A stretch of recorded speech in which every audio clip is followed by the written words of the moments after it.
Hello everyone, welcome to ओकुल, India के सबसे अफोर्डेबल लर्निंग प्लेटफॉर्म में आप सभी लोगों का बहुत बहुत स्वागत है। आइए आज हम इस कोर्स को स्टार्ट कर रहे हैं। मतलब स्टार्ट तो कल हो गया है, लेकिन आज हम इसको पहले चैप्टर के साथ स्टार्ट करेंगे। कल आप लोगों ने इसका ओवरव्यू वीडियो देखा था, GC Leong certificate physical and human geography का जो कोर्स है हमारा, और वहाँ पर आपने ये समझा कि इस कोर्स का कंटेंट क्या क्या रहेगा, क्या क्या सिलेबस है, क्या क्या हमें इसमें चैप्टर्स हैं जो कवर करने हैं। तो ऑलमोस्ट मैं आपसे कहूँगा कि जो हमने अपनी fundamentals of physical geography NCERT class 11th cover की है, उससे काफ़ी ज़्यादा मिलता जुलता सिलेबस इसका रहने वाला है। और स्पेसिफिकली जो पार्ट 1 है इसका, ठीक है, यानी कि चैप्टर 1 से लेकर जो चैप्टर 12 है, ठीक है, जो शुरुआती इसके 12 चैप्टर्स हैं, that is the physical geography, वो काफ़ी ज़्यादा उससे सिमिलर है। ठीक है, तो उसी में जो हमारा पहला चैप्टर है आज, that is the earth and the universe, इससे हम लोग स्टार्ट करने वाले हैं पार्ट 1 के साथ। तो आगे बढ़ने से पहले आप सभी लोगों से मैं रिक्वेस्ट करूंगा कि प्लीज़ चीज़ें अगर आपको पसंद आती हैं, अगर आपको अच्छी लगती हैं, तो प्लीज़ लाइक ज़रूर कीजिएगा, ज़्यादा से ज़्यादा शेयर कीजिएगा, ताकि लोगों को पता लग सके कि इस तरीके की चीज़ें जो है वो यहाँ पर चल रही हैं।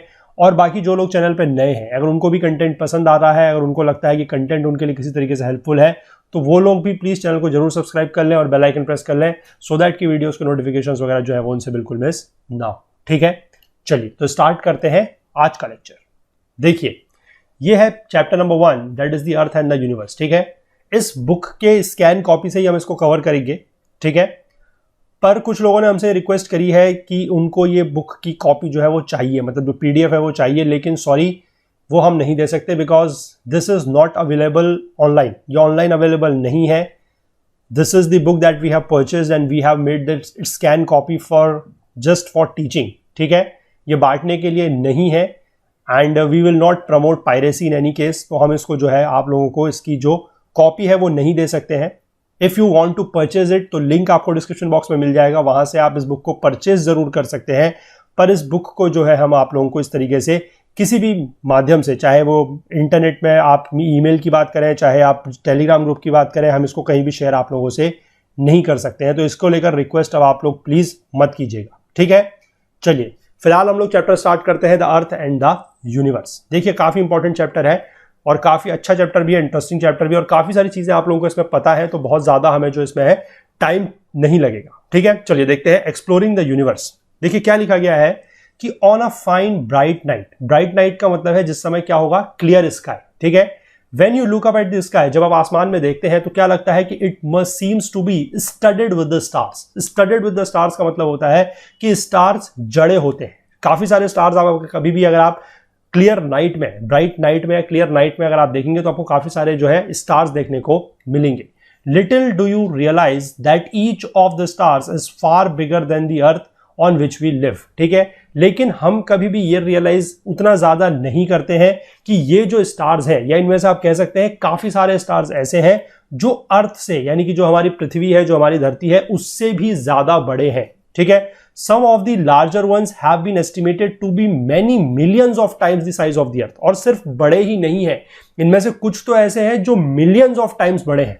ठीक है, तो these stars are not scattered regularly in space। और आप एक जगह ये भी देखेंगे कि ये पूरे के पूरे आसमान में, अगर आप पूरे के पूरे स्काई में देखेंगे तो हर जगह पर आपको जो है वो बराबर मात्रा में स्टार्स नहीं दिखाई देंगे। ठीक है, क्योंकि ये रेगुलरली स्कैटर्ड नहीं है, ये क्लस्टर्स में पाए जाते हैं। क्लस्टर्स का मतलब होता है झुंड में, कहीं पर ज्यादा है, कहीं पर कम होते हैं। ठीक है, and that is better described as galaxies या फिर नेबुला। ठीक है, ईच गैलेक्सी में contain as many as 100 million stars. एक कोई भी गैलेक्सी की अगर आप बात करें तो वो 100 मिलियन स्टार्स तक उसमें हो सकते हैं। और हमारी जो खुद की गैलेक्सी है, हमारी अर्थ जिसका पार्ट है, जिस गैलेक्सी का, that is the milky way Galaxy, उसमें 1 लाख मिलियन स्टार्स जो है वो एक्सपेक्टेड है कि कम से कम इतने स्टार्स उसमें लगभग होंगे।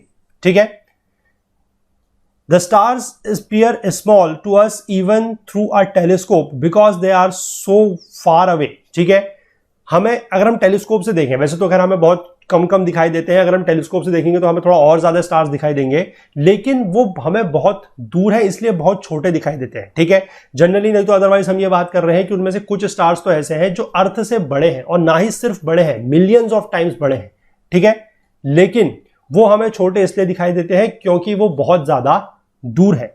अब यहां पर बात की गई है, the light from the nearest star travelling at a speed of light that is 186,000 miles per second takes something like 4 years to reach to us. ठीक है, अब देखिए यहां पर मैं आपको एक टर्म बताता हूं, दैट इज लाइट ईयर।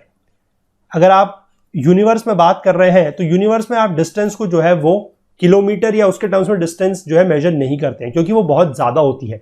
वहां पर हम डिस्टेंस को मेजर करते हैं लाइट ईयर्स के टर्म्स में। तो ध्यान रखिएगा, लाइट ईयर्स जो है this is the unit to measure distance. ये दूरी नापने की एक यूनिट है, ठीक है।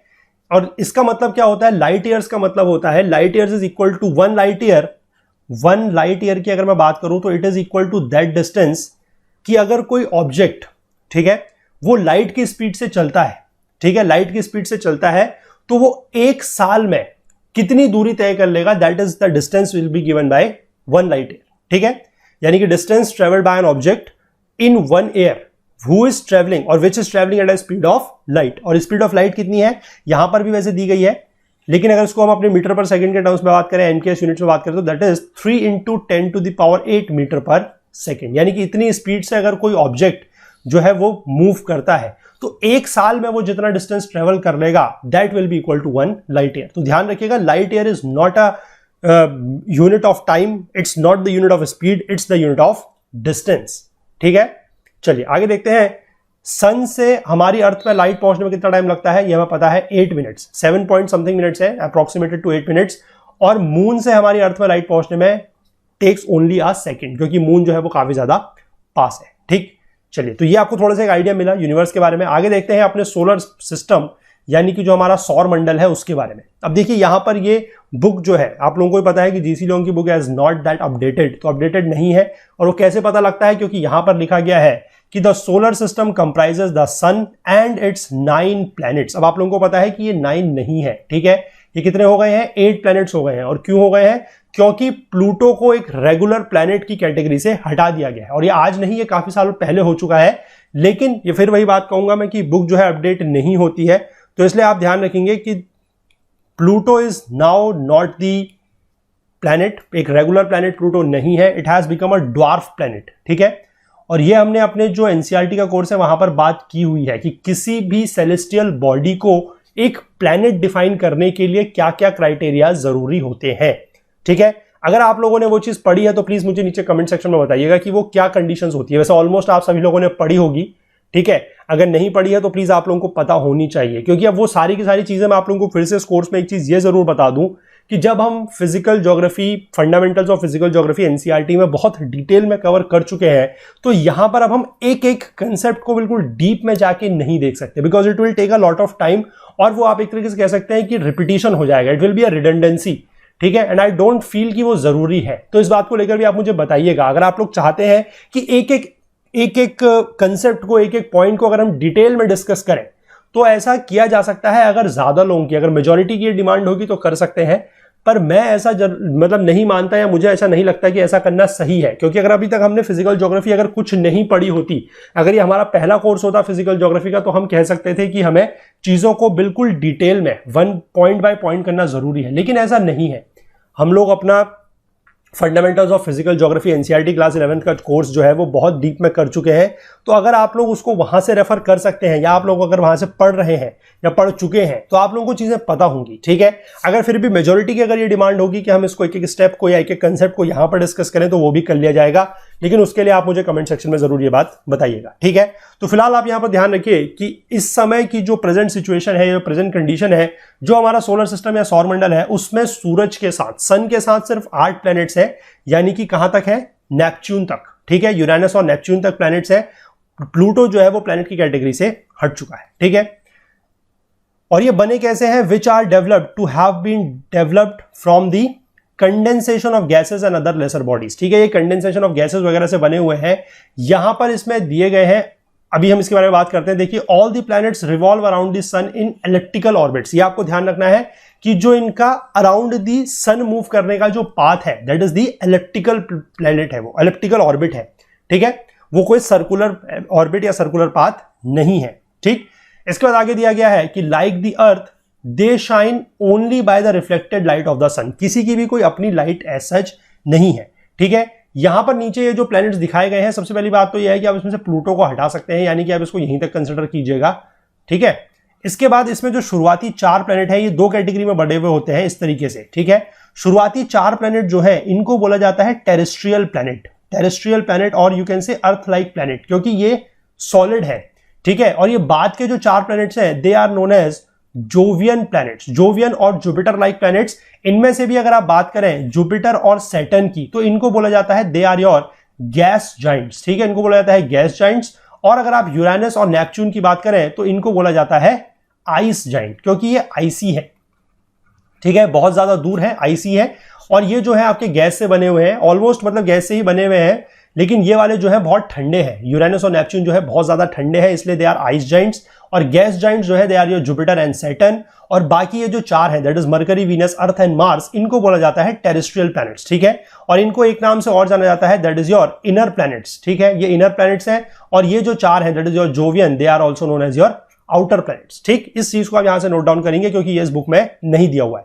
आगे देखिए, सन का जो सरफेस का टेम्परेचर है, सन के जो सरफेस का टेम्परेचर है दैट इज 6000 डिग्री सेल्सियस, और ये 20 मिलियन डिग्री सेल्सियस तक बढ़ जाता है जब हम इसके इंटीरियर में जाते हैं, जो इसका सबसे इनर लेयर है दैट इज द कोर, ठीक है। और आउटर मोस्ट लेयर सन की कौन सी होती है? द आउटर मोस्ट लेयर जो सन की है, खैर आजकल ये नाम सुनने में थोड़ा सा डर लगता है, लेकिन फिर भी आप लोग ध्यान रखेंगे, अर्थ की जो आउटर मोस्ट लेयर है, सॉरी सन की जो आउटर मोस्ट लेयर है दैट इज कोरोना, ठीक है, दैट इज कोरोना। उसके बाद क्रोमोस्फेयर, फोटोस्फेयर, ऐसे करके हम लोग चलते हैं, और लास्ट में जाके हमारे पास जो लेयर आती है the inner most layer that is your core, ठीक है। चलिए, अब इसमें एक चीज दी गई है कि all over its surface are fiery gases, इसमें से कुछ गैसेस वगैरह निकलती हैं that leap up in whirls of glowing flames like a volcano in eruption, ठीक है। इसमें से कुछ इस तरीके की हमें पता है कि जो सन है उसमें कौन सी गैसेस है, हीलियम एंड हाइड्रोजन, ठीक है, पूरा का पूरा हीलियम एंड हाइड्रोजन से हमारा सन बना हुआ है। उसमें थोड़ा बहुत और गैसेस वगैरह भी है, लेकिन मैक्सिमम जो है वो हाइड्रोजन एंड हीलियम उसमें है, ठीक है। तो वो किस तरीके से एक वॉल्केनो के इरप्शन की तरह उसमें दिखाई देता है, ये चीज आपने कहीं पर देखी या सुनी होगी, which is also known as a kind of a solar flare, ठीक है। वो मैं आपको यहां पर इमेज में दिखाता हूं, देखिए किस तरीके से वो चीज दिखती है। ये देखिए यहां पर आपको ये चीज दिख रही है कि किस तरीके से आप इसमें देख सकते हैं इस इमेज में कि किस तरीके से इसकी सरफेस से वॉल्केनो की तरह इरप्शन हो रहा है, ठीक है। तो इस तरीके का जो वॉल्केनिक इरप्शन है या जो सोलर फ्लेयर वगैरह है वो इसकी सरफेस से हमेशा उठते रहते हैं, ठीक है। इसीलिए इसको एक बहुत बड़ा आप कह सकते हैं कि it's a very big giant, ठीक है। जाइंट तो साइज की वजह से है ही है, और साथ ही साथ ये बहुत ज्यादा गर्म भी है, क्योंकि हीलियम हाइड्रोजन है। हर समय यहां पर आपको पता है कि जो वो होता है एटॉमिक रिएक्शंस होते हैं, ठीक है, जो एटॉमिक रिएक्शंस होते हैं, स्पेशली अगर हम बात करें फ्यूजन रिएक्शन की, तो वो यहां पर होता रहता है। और इसकी वजह से यहां पर जो आप देख सकते हैं ये फ्लेयर्स तरीके के इस तरीके से यहां पर निकलते हैं, ठीक है। ये आप यहां पर इमेज में देख के आई थिंक क्लियर आपको ये हो गया होगा, ठीक है। चलिए आगे बढ़ते हैं। The size in size the sun is almost unimaginable, it is about 3 lakh times as big as Earth, Earth से बहुत बड़ा है, 3 लाख गुना बड़ा है, ठीक है। इसके बाद हम प्लैनेट्स की बात करते हैं, तो अमंग्स द 9 प्लैनेट्स, फिर से इसको आप 9 की जगह 8 कर लीजिएगा जहां पर भी आएगा, ठीक है। मरकरी सबसे छोटा प्लैनेट है और सबसे पास है, ठीक, ओनली 36 मिलियन माइल्स अवे, ठीक है। It thus completes its orbits in a much shorter space of time than Earth does. Completes its orbit का मतलब है रिवॉल्विंग अराउंड द सन, ठीक है, क्योंकि देखिए हर प्लैनेट जो है वो 2 तरीके के मोशन करता है। एक तो वो सन के अराउंड रिवॉल्व करता है इलेप्टिकल ऑर्बिट पे, और दूसरा वो अपनी एक्सिस के अबाउट रोटेट करता है, ठीक है, ये आपको ध्यान रखना है, ठीक है। और हर चीज का आप ध्यान रखेंगे, मतलब इसमें ये चीज ध्यान रखेंगे जितने भी प्लैनेट्स हैं, जितने भी हम 8 प्लैनेट्स की बात कर रहे हैं, ये अराउंड द सन जो है वो एंटी क्लॉकवाइज या काउंटर क्लॉकवाइज डायरेक्शन में मूव करते हैं। पहली बात तो आपको ये ध्यान रखनी है, ठीक है। दूसरा, इनकी रोटेशन को लेकर मैं भी आपको बताऊंगा कि किस डायरेक्शन में ये मूव करते हैं, that is east to west या वेस्ट टू ईस्ट, ठीक है, वो भी हम समझते हैं। लेकिन फिलहाल आप यहां पर ये ध्यान रखिए कि मरकरी सबसे पास है, 36 मिलियन माइल्स अवे है, और इसका जो स्पेस, क्योंकि सबसे पास है तो ऑब्वियसली बात है कि इसको सन का चक्कर लगाने में सबसे कम दूरी कवर करनी पड़ेगी, ठीक है। तो इसलिए ये सबसे जल्दी उसको कवर कर लेता है।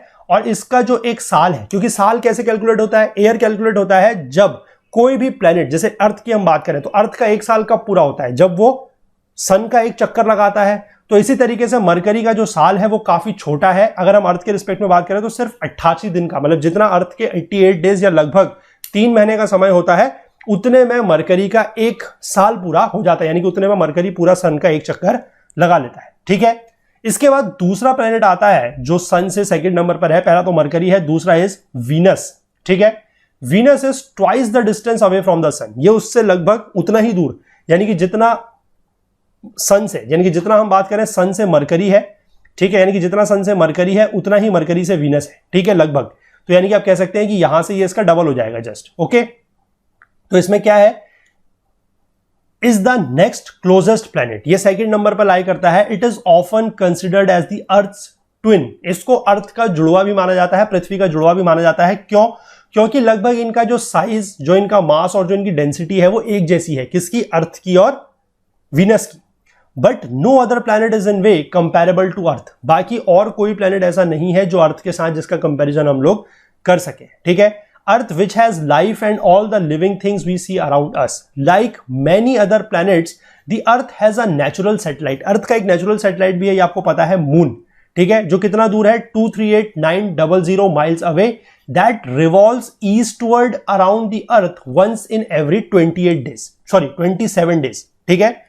जो मून है, जो हमारा मून है, हमारी पृथ्वी का, वो अर्थ के अराउंड घूमता है, ठीक है। अब मून भी देखिए दो तरीके का जो मोशन है वो करता है, एक तो वो अर्थ के चारों तरफ घूमता है, ठीक, और दूसरा वो क्या करता है कि अपनी एक्सिस के अबाउट वो भी घूमता है। लेकिन आपको एक चीज का ध्यान रखना है कि मून का जो रोटेशन और रिवॉल्यूशन है, revolution is around the earth, rotation is about its own axis, वो दोनों लगभग जो है 27 दिन के आसपास का ही है। इसलिए आपने एक चीज हमेशा गौर की होगी कि जब भी आप अर्थ से मून को देखते हैं आपको हमेशा उसकी एक ही साइड दिखाई देती है। ऐसा क्यों है? क्योंकि जैसे जैसे अर्थ घूमती जाती है, जैसे जैसे जो मून है वो अपनी एक्सिस पे घूमता जाता है, अपने एलिप्टिकल ऑर्बिट पे घूमता जाता है, वो साथ ही साथ उसकी जो एक्सिस है, ठीक है, वो अपनी एक्सिस के अबाउट जो रोटेशन है वो भी सेम है। तो इसलिए जिस टाइम पर हम अर्थ के पास मून को देखते हैं, जिस पोजीशन पे, वो उस पोजीशन पे हमें एक जैसा ही हमेशा दिखाई देता है, ठीक है। आई होप ये कंसेप्ट आपको ध्यान रहेगा, क्योंकि यहां पर ये सिर्फ ये लिखा गया है कि ये रिवॉल्व करता है around the earth in 27 days. तो ये भी ध्यान रखिएगा कि ये रोटेट भी अपनी एक्सिस के अबाउट 27 डेज में ही करता है। इसका रोटेशन और रिवॉल्यूशन का जो पीरियड है वो फिक्स है, ठीक है।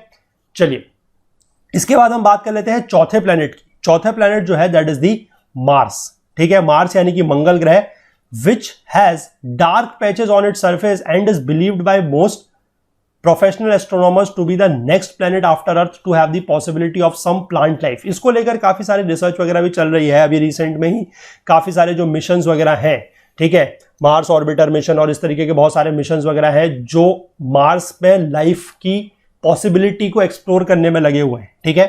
एंड इट इज एक्सपेक्टेड कि हो सकता है कि मार्स में इस तरीके के कुछ मतलब सबूत जो है चीजों के मिले, और हो सकता है कि मार्स में लाइफ सस्टेन की जा सके आने वाले समय में, ठीक है।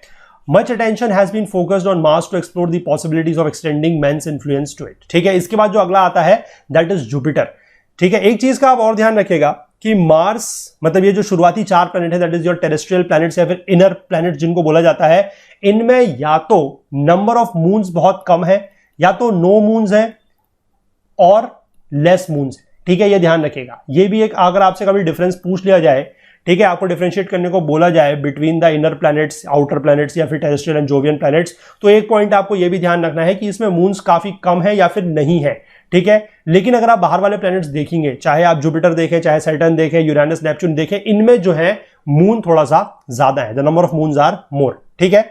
चलिए, इसके बाद आ जाता है Jupiter, the largest planet in the solar system. Jupiter का ध्यान रखिएगा, ये largest of the Jovian planets भी है और largest of the solar system भी है, ठीक। Its surface is made up of many gases like hydrogen, helium and methane, ठीक है। ये हाइड्रोजन, हीलियम और मीथेन से बना हुआ है, और ध्यान रखिएगा दिस इज गैस जाइंट, ठीक है। It is distinguished from other planets by its circular light and dark bands. अब ये देखिए, लाइट और डार्क बेंड्स जो आप कह सकते हैं वो एक तरीके से ये वाले आप समझिएगा, ठीक है। ये रिंग से इसको कंफ्यूज मत कीजिएगा। रिंग तो वैसे ऑलमोस्ट मैं कहूंगा कि रिंग जो है वो जितने भी गैस जाइंट्स हैं, ठीक है, यानी कि जितने भी गैस जाइंट्स, आइस जाइंट्स हैं, जितने भी जोवियन प्लैनेट्स हैं, सभी में रिंग है। द मोस्ट प्रिडोमिनेंट रिंग जो होती है दैट इज ऑन सैटर्न, ठीक है। बाकी सब में भी थोड़ा बहुत फेंट सी रिंग्स है, लेकिन यहां पर जो बात की जा रही है that is of the light and dark bands. वो कुछ इस तरीके के लाइट एंड डार्क बेंड्स हैं, ठीक है। और ये क्या होते हैं देखिए, इसको थोड़ा सा मैं आपको यहां पर बता देता हूं। जो लाइट कलर के बेंड्स होते हैं उनको बोला जाता है जोन्स, ठीक, और जो डार्क कलर के बेंड्स होते हैं they are known as belts, ठीक है। ये थोड़ा सा ध्यान रखिएगा, दिस इज जोन्स। जोन्स होते हैं जो लाइट बेंड्स है, दे आर जोन्स, ठीक है, और जो डार्क जोन्स है दे आर बेल्ट्स। और ये होते क्यों है, इसमें लिखा गया है, देखिए कि ये गैस से बने हुए हैं, ठीक है, हाइड्रोजन, हीलियम, मीथेन से बने हुए हैं। तो लाइट बैंड्स वो होते हैं जहां पर आपकी जो गैस है, ठीक है, जो गैस है वो राइज कर रही है, gas is rising up in the atmosphere, ठीक है। जिस जोन में जो गैस आपकी राइज कर रही है ऊपर की तरफ को, वो हो जाता है लाइट बैंड, ठीक। और इसके बाद जो डार्क जोन है जिसको बेल्ट्स बोला जाता है, वहां पर क्या हो रहा है कि गैस इज सिंकिंग। और ये ऑल्टरनेट बैंड्स होते हैं, तो आप समझ सकते हैं कि एक बैंड में क्या होगा, जैसे इस तरीके का आप बैंड्स बनाते हैं सपोज कीजिए, तो यहां पर गैस राइज कर रही है, यहां पर गैस सिंक कर रही है, फिर यहां पर गैस राइज कर रही है, यहां पर गैस सिंक कर रही है, तो इनके कलर जो है वो लाइट एंड डार्क हो जाते हैं। उसके पीछे पूरी की पूरी एस्ट्रोफिजिक्स है, उस पर आप ज्यादा मत जाइएगा, ठीक है। आप इतना ध्यान रखिए कि लाइट और डार्क बैंड्स क्या होते हैं, they are known as zones and belts. Light zones जो होते हैं वहां पर गैस आपकी राइज कर रही है, और जहां पर आपकी गैस सिंक कर रही है, they are known as belts, और वो होते हैं डार्क जोन्स, ठीक है। इससे ज्यादा यूपीएससी आपसे या एसएससी या पीसीएस आपसे इससे ज्यादा एग्जाम में नहीं पूछने वाला है, ठीक है। चलिए आगे देखते हैं। And the 12 satellites that circle round it. 12 satellites यानी कि आप कह सकते हैं इसके जो 12 मून्स हैं, तो इसके बारे में आप थोड़ा सा ये बताइएगा कि which is the largest of the moon, ठीक है। लार्जेस्ट सैटेलाइट या largest moon of the Jupiter कौन सा है, ठीक है। और लार्जेस्ट मून या लार्जेस्ट सैटेलाइट ऑफ द पूरा के पूरा सोलर सिस्टम जो है वो कौन सा है, ठीक है। दो जवाब आप मुझे नीचे कमेंट सेक्शन में बताइएगा, ठीक है। देखिए इसकी जो डिस्टेंस है वो बहुत ज्यादा है, 485 मिलियन माइल्स फ्रॉम द सन है, तो it surface is very cold, ठीक है। इसका सरफेस टेम्परेचर अगर आप देखें तो -130 डिग्री सेल्सियस या -200 फ़ारेनहाइट के आसपास इसका टेम्परेचर है। और क्यों है, क्योंकि वो बहुत ज्यादा दूर है, ठीक है।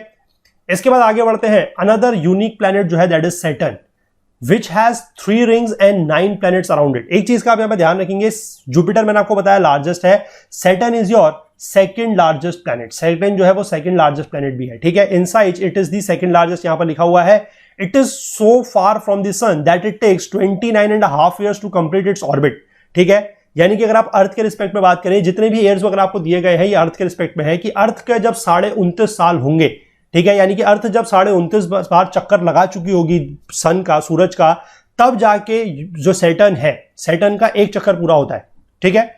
और सैटर्न को अगर आप हिंदी में जानना चाहें तो Saturn is known as your Shani ग्रह, ठीक है, जिसको बोलता है शनि ग्रह, दैट इज सैटर्न, ठीक। इसके बाद जो 7वां प्लैनेट आता है that is your Uranus, was not known to the astronomers until the late 18th century when it was first seen as a faint bluish green disk through a very powerful telescope। यानी कि इसकी जो discovery है वो काफी देर में हुई है, 18th सेंचुरी के आसपास। It is another giant planet 50 times larger than earth and 15 times as heavy, ठीक है, 50 गुना बड़ा है और 15 गुना भारी है। और ध्यान रखिएगा ये एक आइस जाइंट है, मैंने आपको फिर से बताया ये आइस जाइंट है, इसमें क्योंकि टेम्परेचर जो है वो बहुत ज्यादा कम है, ठीक है। Unlike other planets, Uranus orbits round the sun in a clockwise direction from east to west with 5 satellites revolving around it। यही मैं आपको समझाना चाह रहा था कि इसका जो सेंस ऑफ रोटेशन है वो वेस्ट टू ईस्ट है।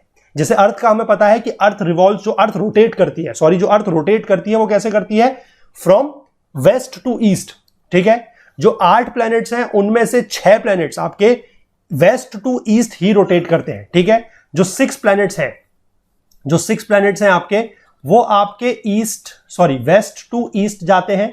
सिर्फ 2 प्लैनेट ऐसे हैं जो आपके ईस्ट टू वेस्ट रोटेट करते हैं, ठीक है। उनमें से एक तो यूरेनस है, दूसरा आप कौन सा है वो मुझे आप नीचे कमेंट सेक्शन में बताएंगे। इतना आप लोगों को पता होना चाहिए, अगर नहीं पता होगा तो वो हम फिर वहां पर डिस्कस करेंगे, लेकिन ये जवाब आप मुझे बताएंगे कि दूसरा ऐसा कौन सा प्लैनेट है जो ईस्ट से वेस्ट रोटेट करता है, ठीक है।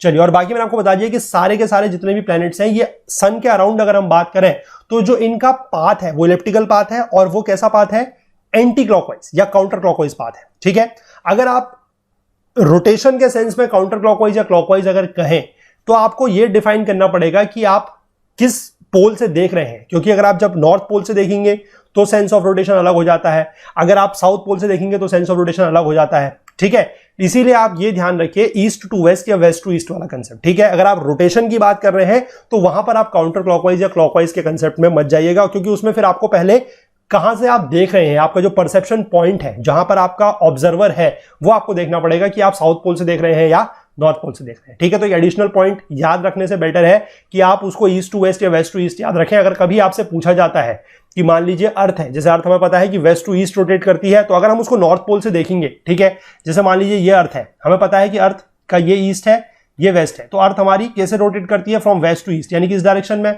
अगर हम नॉर्थ पोल से इसको देखेंगे, ठीक है, तो नॉर्थ पोल से हम इसको देखेंगे तो ये हमें जो है काउंटर क्लॉकवाइज घूमती हुई दिखाई देगी, या एंटी क्लॉकवाइज जो है वो घूमती हुई दिखाई देगी, ठीक है। सिमिलरली अगर हम इसको नीचे साउथ पोल से देखेंगे तो ये कैसे घूम रही है, this is rotating in the clockwise direction, ठीक है। ये चीज जो है थोड़ा सा आप समझ सकते हैं, तो इस तरीके से आप इसको याद अगर रखना चाहें तो रख सकते हैं। अदरवाइज मैं फिर भी कहूंगा कि रोटेशन के सेंस को आप क्लॉकवाइज या एंटी क्लॉकवाइज याद मत रखिएगा, इट इज नॉट गुड। आप इसको रोटेशन के सेंस को आप ईस्ट टू वेस्ट या वेस्ट टू ईस्ट याद रखें तो कंफ्यूजन आप लोगों को नहीं होगा, ठीक है। चलिए, जो लास्ट के 2 प्लैनेट्स हैं उनके बारे में भी यहां पर लिखा गया है। वैसे प्लूटो के बारे में पढ़ना तो बेकार है, लेकिन फिर भी देख लेते हैं क्या लिखा गया है। The 2 outermost planets in our solar system, Neptune and Pluto, are just visible with telescopes. ये वैसे नहीं दिखाई देते हैं, they are just visible with telescopes.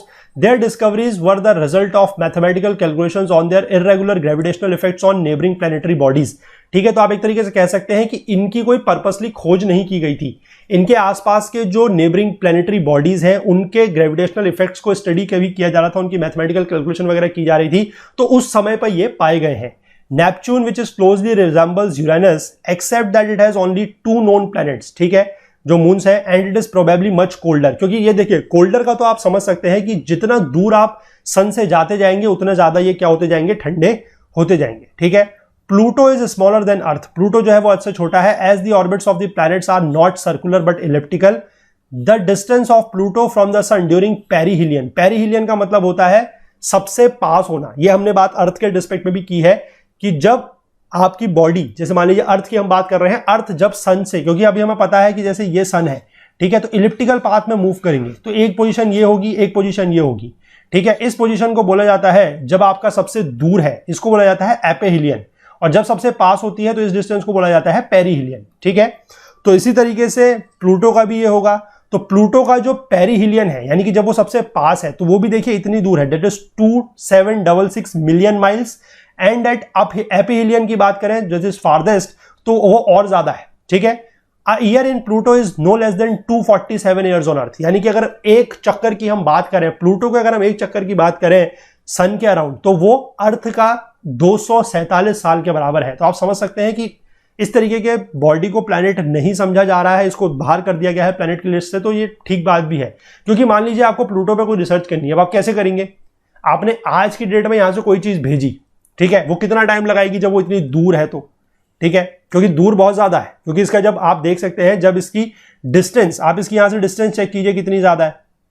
देखिए 4, ये जो इसकी पेरीहिलियन या एपिहिलियन की डिस्टेंस है वो आप यहां से देख सकते हैं, ठीक है। अर्थ की डिस्टेंस आपको पता है कि कितनी है, प्लूटो की डिस्टेंस आप देख सकते हैं कितनी है। तो आप इसको भेजेंगे कैसे? इसमें कोई भी एक्सकेवेशन वगैरह जो है वो इतना आसान नहीं है, ठीक है। और इसके कुछ और भी क्राइटेरियाज वगैरह थे, ठीक है। मैं वही फिर से कहूंगा कि वो क्राइटेरियाज आप लोगों को पता होने चाहिए कि क्या क्या क्राइटेरियाज हैं जिसकी वजह से प्लूटो को एक रेगुलर प्लैनेट से हटा के, रेगुलर प्लैनेट की कैटेगरी से हटा के ड्वार्फ प्लैनेट बना दिया गया है, ठीक है। चलिए आगे देखते हैं। Due to their very recent discovery and their extreme remoteness from the Earth, very little is so far known about these two last planets, यानी कि नेपच्यून और प्लूटो के बारे में जो है वो बहुत ज्यादा जानकारी हमारे पास नहीं है, ठीक है। इसके बाद नीचे के थोड़ा छोटा सा सेक्शन दिया गया about the shape of the earth, इसको हम देख लेते हैं, बाकी फिर हम जो है अगले पार्ट में, अगले लेक्चर में कंटिन्यू करेंगे, ठीक है। ओल्डन डेज में क्या होता था, पुराने जमाने में जो सेलर्स वगैरह होते थे, मतलब जो नाविक वगैरह होते थे, they feared to venture far into the distant ocean because they thought the earth was as flat as a table। उनको क्या लगता था कि अर्थ एक टेबल की तरह है। जैसे यहां पर हम देख सकते हैं कि ये एक शिप दिखाया गया है, और उनको ये लगता था कि अगर हम दूर जाएंगे तो वो इस टेबल की जो एज होगी यहां से नीचे गिर जाएंगे, ठीक है। they thought that when they reached the edge of the earth they would slip down and perish into the bottomless ocean, वो यहां से नीचे गिर जाएंगे। This is of course not true, लेकिन ये ट्रू नहीं है। क्योंकि अब जैसे देखिए, आज की डेट में हमें या आप लोगों को ये समझना, ये जानना बड़ा आसान है।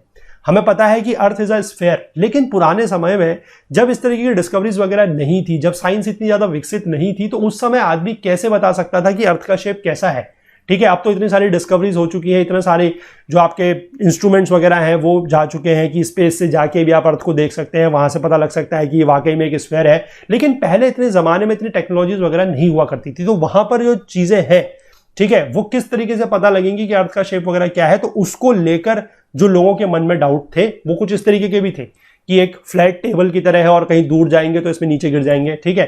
तो from years of accumulated knowledge, experience and observations in different parts of the world, we know that the Earth is round. ठीक है, उसका जो स्फेरिकल शेप है is an established fact, proved and accepted by all. ठीक, there has been so much research done on earth science that its various dimensions have been accurately found। इसके जो dimensions है उसको भी फाइंड कर लिया गया है। इसका अगर हम इक्वेटोरियल सर्कमफेरेंस की बात करते हैं, ठीक है, इक्वेटोरियल सर्कमफेरेंस मतलब अलोंग द इक्वेटर, यानी कि हॉरिजॉन्टल डायरेक्शन में अगर हम इसके सर्कमफेरेंस या परिधि की बात करते हैं तो वो इतनी है, दैट इज 24,897 माइल्स। और अगर हम पोलर सर्कमफेरेंस की बात करते हैं तो वो 83 माइल्स कम है, यानी कि इससे 83 माइल्स कम है। अगर हम इक्वेटोरियल डायमीटर की बात करते हैं, डायमीटर मतलब आपको पता है कि क्या होता है, ठीक है ना, अगर सर्किल ये इस तरीके से है तो दिस इज योर डायमीटर। ठीक, अब इसका डायमीटर बोला गया है इक्वेटोरियल डायमीटर, यानी कि इक्वेटोरियल डायमीटर का मतलब है कि जैसे ये है तो ये, this is your equatorial diameter. ठीक है, इसको आप मेजर करेंगे तो ये इतना है।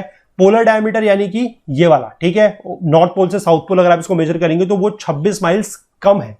तो इससे हमें क्या पता लगता है कि हम यहां पर ये तो बात कर रहे हैं कि अर्थ एक स्फेरिकल शेप है, लेकिन क्या ये परफेक्ट स्फेयर है? नहीं। अगर परफेक्ट स्फेयर होता तो जो इसका सर्कमफेरेंशियल है, यानी कि जो इक्वेटोरियल सर्कमफेरेंस है या पोलर सर्कमफेरेंस है वो, या फिर इक्वेटोरियल और पोलर डायमीटर जो है वो एग्जैक्टली बराबर होना चाहिए था, लेकिन ऐसा नहीं है।